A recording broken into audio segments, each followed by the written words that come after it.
بسم اللہ الرحمن الرحیم۔ عزیز طلبہ و طالبات، السلام علیکم۔ جیسا کہ آپ کو معلوم ہے کہ ہم نے نظم نمود صبح کی تشریح کی تھی، آج کے اس لیکچر میں ہم اس کے مشقی سوالات حل کریں گے۔ تو مشقی سوالات کی طرف آتے ہیں۔ پہلا سوال ہے کہ اس نظم کے پہلے 4 بندوں کی ردیف اور قوافی کی نشاندہی کریں۔ تو عزیز طلبہ و طالبات، آپ ردیف اور قوافی جان چکے ہیں کہ قافیہ ہم آواز الفاظ کو کہتے ہیں اور ردیف قافیہ کے بعد کسی غزل یا نظم میں جو الفاظ جو کہ تو دہرائے جاتے ہیں اسے ردیف کہتے ہیں۔ تو پہلے بند کی طرف آتے ہیں، اس میں قافیہ کی نشاندہی کرتے ہیں۔ تو اس کے قافیہ ہیں کارواں،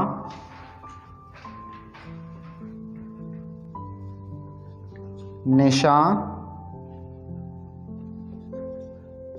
اختران اور آذان، یہ اس کے قوافی ہیں اور اس کی ردیف ہیں صبح۔ یعنی سوال میں پوچھا گیا ہے کہ اس نظم کے پہلے 4 بندوں کی ردیف اور قوافی لکھے، تو پہلے بند کے قوافی جو ہے ہم نے لکھی ہیں اور اس کی ردیف بھی لکھی ہیں۔ اسی طرح دوسرے بند کی طرف بھی آتے ہیں۔ تو رواں، باغباں، خزاں، کہکشاں کتاب کی طرف دے گی، یہ اس کے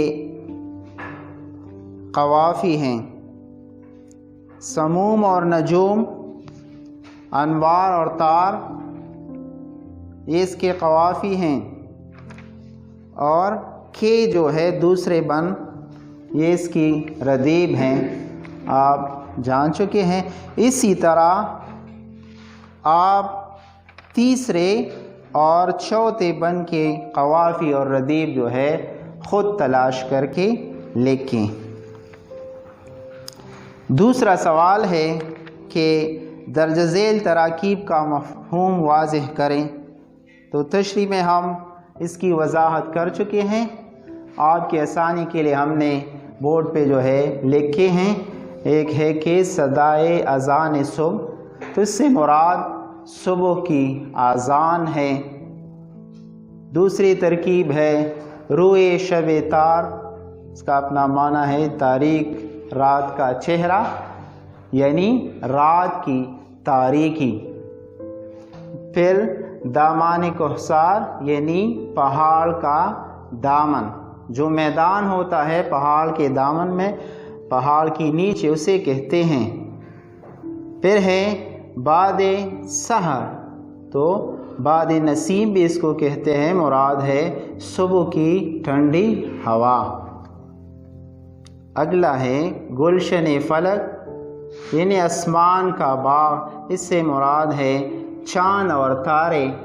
جس طرح پھولوں سے باغ خوبصورت نظر آتا ہے، اس طرح شاعر نے جو ہے آسمان کو باغ سے تشبیہ دی ہے اور چاند اور تاروں کو اس کے پھول قرار دیے ہیں۔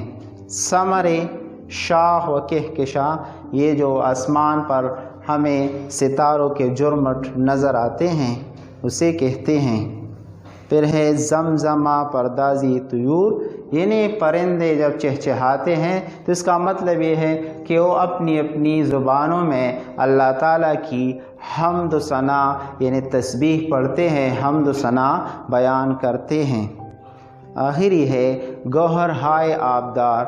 گوہر جیسا کہ آپ کو معلوم ہے موتی کو کہتے ہیں قیمتی پتھر، آبدار چمک کو کہتے ہیں چمکدار موتی۔ تو اس سے مراد یہ ہے کہ جب پتوں پر اوس کے قطرے، شبنم کے قطرے پڑتے ہیں، تو جب سورج کی روشنی اس پہ پڑتی ہے تو وہ ہیرے کی طرح چمکتی ہوئی نظر آتی ہے، اس لیے اسے گوہر ہائے آبدار کہا ہے۔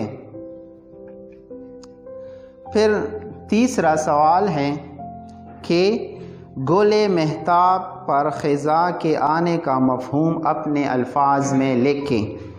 تو ہم بیان بھی کر چکے ہیں مختصر الفاظ میں، یہ گل مہتاب سے مراد جو ہے وہ چاند ہے، اس پہ خزاں کیسے آتا ہے؟ تو چاند رات کے وقت چمکتا ہے، روشنی دیتا ہے، جب صبح ہوتی ہے تو سورج کی روشنی آتی ہے جو چاند کی روشنی پہ غالب آتی ہے، اور چاند کی روشنی اس کا مقابلہ نہیں کرتی، اور وہ یعنی سورج کی روشنی خزاں بن کر چاند کی روشنی کو ختم کر دیتی ہے۔ تو گل مہتاب پہ خزاں آنے کا مطلب یہ ہے کہ سورج کی روشنی سے چاند کی روشنی ختم ہو جاتی ہے، مدھم پڑ جاتی ہے۔ چوتھا سوال ہے کہ نمود صبح کے آخری بند میں چند تشبیہات کا استعمال ہوا ہے، ان کی نشاندہی کرتے ہوئے ارکان تشبیہ کی وضاحت کریں۔ تو تشبیہ جیسا کہ آپ کو معلوم ہے، پہلے ہم اس کی تعریف کر چکے ہیں۔ کسی ایک چیز کو کسی خاص خوبی یا خامی کی وجہ سے دوسری چیز کے مانند قرار دینے کو تشبیہ کہتے ہیں۔ مثلاً آتے ہیں کہ نظم کی طرف کے چند تشبیہات کا استعمال ہوا ہے۔ تو ایک یہ ہے چٹکی ہوئے ستاروں کا ذروں پہ تا گما، اور سرسبز جو درخت تھا وہ نخل طور تھا۔ تو فرض کرے اس چٹکی ہوئے ستاروں کا ذروں پہ تھا گما، تو ستاروں کو ذروں سے جو ہے تشبیہ دی گئی ہے۔ اور ارکان تشبیہ جو کہ 4 ہیں،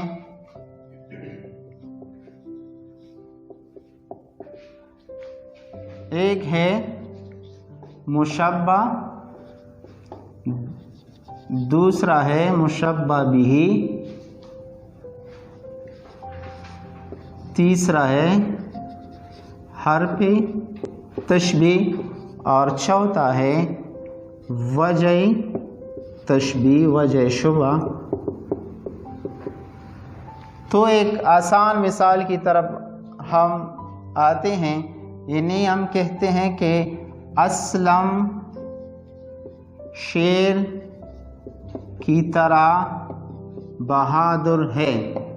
تو مشبہ جس چیز کو تشبیہ دی جاتی ہے، مشبہ جس چیز کو تشبیہ دی جاتی ہے، تو یہاں اسلم مشبہ ہے،